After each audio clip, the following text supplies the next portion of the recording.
Will Levis has a bigger shot at getting drafted first overall than you might think. Levis has tons of potential that could leave draft analysts looking stupid when projecting him. A lot of people written him off and saying, yeah, he's quite frankly the third best quarterback in this year's draft. But I have a couple reasons why I think he may be getting overlooked and he may not be getting his credit where his credit is due. At the top of that list, we're going to talk about his cannon for an arm. Will Levis can throw the ball downfield with the best of them. He averages a 12.5 yards per completion in college football in his last 2 years with Kentucky. I think that's a pretty impressive stat. 12.5 yards per completion is a first down every completion. Also, he threw a clean 65.7% from the pocket, which is exactly equal to the decimal of what Bryce Young did in his 2 years with Bama. 2 years is general career length for a college quarterback. You see guys like Aaron Rodgers and Tom Brady and several other college greats play for 2 years. And a consistent level of play could provide the player with enough experience and enough lessons to be able to throw them into the next level. They'd be able to perform, quite frankly, with the best of them. They've gotten a lot of reps under their belt. Generally, people are going to come into college and in their first year not see the field much, and then in the next two be able to take the league by storm and eventually get out there. In Will Levis's case, he was at Penn State for a couple of years, transferred to Kentucky, caught fire quickly, and in those 2 years, he's made himself one of the better quarterbacks that have come out of the SEC East. I think that Will Levis, he's made beautiful throws in tight windows. He's got great on-the-run accuracy, and in the face of pressure, he's able to dot up the defense and cut them up into little small chunks. Despite the lack of touchdown production, however, I think that he has, every little bit of skill needed to keep a play going in this day's game of football. In this NFL, these schemes, the way the game is played now, you want your quarterback to be able to get down the field and get the extra chunk yards, or be able to on the run throw, cross body, and hit his check down. You want him to be adaptable. You want him to have that poise and have that comfort in the pocket that when things go wrong, he's not going to freak out and get stressed and get overwhelmed like a Zach Wilson or at some points a Jared Goff. Will Levis has the intangibles of the size and the speed and quite frankly, the decision-making up here that is going to be able to carry him and put him in the situation that many team owners and GMs are going to want those quarterbacks to put them in those situations with.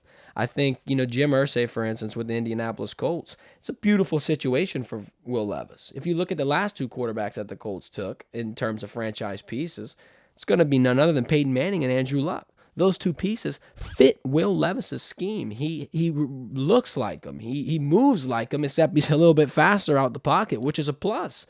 Like I said earlier, in today's game, you need that. You need Will Levis to be able to get out there in space and make some people miss. The thing about it is you want to look at the mobility of these two guys, Bryce Young and Will Levis, and you automatically think, man, give it to Bryce. Let me tell you this stat, and it might make you a little confused, also a little intrigued.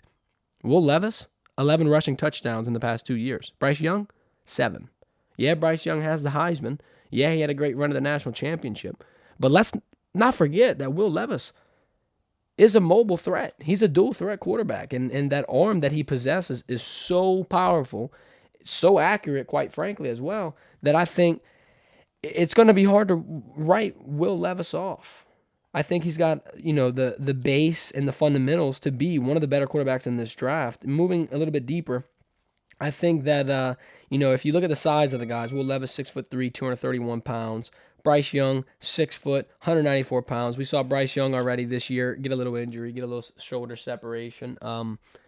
You've seen other guys in college football that were mobile get banged up, whether it be a Jaden Daniels or, unfortunately, a Hendon Hooker. Those type of players, are a little bit on the thinner side, and they put themselves in harm's way a little bit more than average. Will Levis will follow that play style in a sense where he'll be out and open and potentially getting hit, but he's got a bigger frame. He's more like an Anthony Richardson. He's more like a Cam Newton who might be able to hold up and have that durability. When you're looking at your potential franchise quarterback, you want to look at all these things. You want to look at, will they be able to fit in my scheme? Will they be able to, transition this locker room into the spot it needs to be in? And, of course, most importantly, will they be able to last?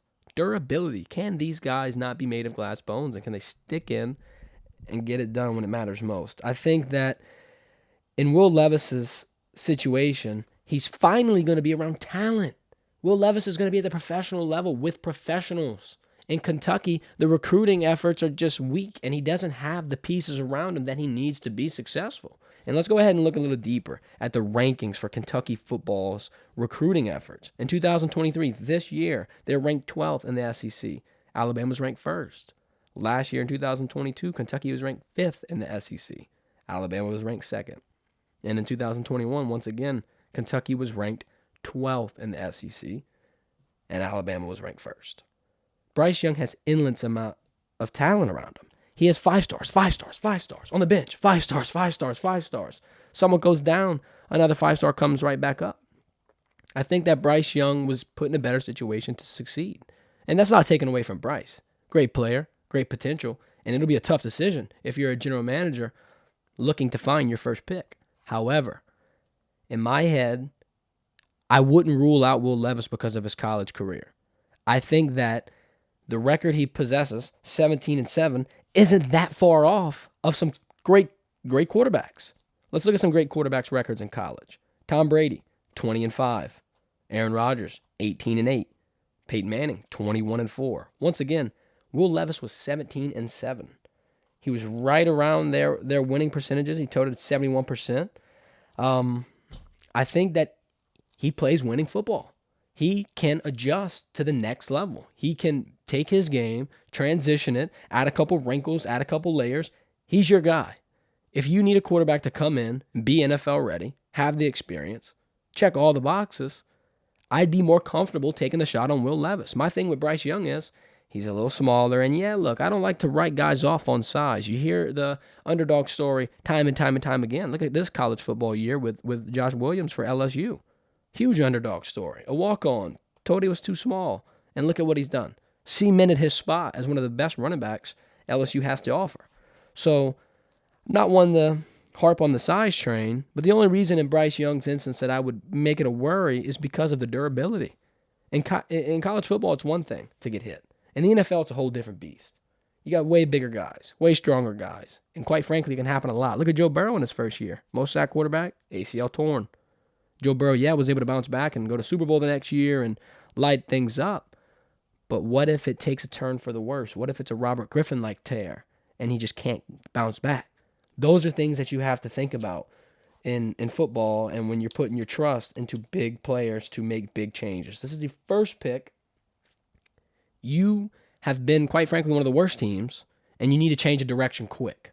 You want to make the right decision. The right decision in my eyes is Will Levis. I think, quite frankly, as long as he took away lessons, took away valuable experience, he's on track for a successful career. His college career wasn't great. Sure, he's learned.